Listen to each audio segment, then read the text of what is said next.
Jessica Damiano is an expert at taking care of plants. She writes stories about how to keep plants in good condition for the Associated Press. But even she has killed houseplants. Damiano said she has killed plants like a monstera, a snake plant, an African violet, and more orchids than she would like to admit. She said it is not that she does not know how to take care of these houseplants, she just neglected them. She added that the plants are among the hardest to keep alive. As a result, Damiano chooses houseplants that need the least amount of care for her home. She looks for plants that deal well with too little water, that grow well with limited light, and can be moved around. Also, these sorts of houseplants are best for beginners to grow. Damiano's spider plant needs only two things: moderate to bright sunlight and moist soil. She said she keeps it by a window and she pours in whatever water she has left over from the night. Some days she does not water the plant. And the spider plant creates many plants for replanting, even with 1 or 2 fertilizer treatments a year. Another plant, a pothos, is perfectly happy nowhere near a window. It gets the light it needs from a kind of light bulb called an LED. She gives the plant a good amount of water each time the soil completely dries out. She said the plant is doing well, with leaves growing halfway to the floor.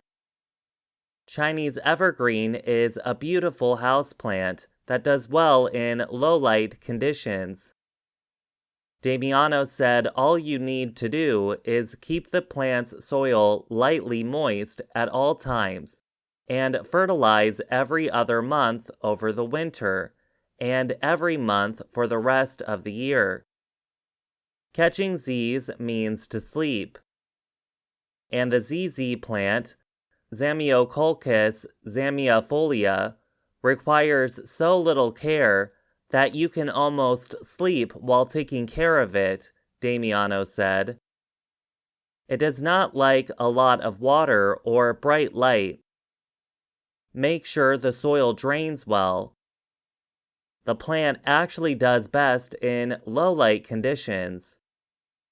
The cast iron plant is about as resistant as its name sounds. Damiano said it does not even want your attention. Avoid providing too much sunlight. It prefers electric light or light from a north-facing window. Permit the soil to dry out between waterings and fertilize every other month in summer and autumn and just once during the winter. One house plant, the aloe plant, can be used for treating burns. When needed, just cut open a leaf and use the watery gel from within on an injury. That liquid not only protects burnt skin, but also the plant, reducing its dependency on you. Just place it by a window that provides bright, indirect sunlight and water every 3 weeks and less often during winter. Similar plants called succulents share aloe's ability to store water within their leaves.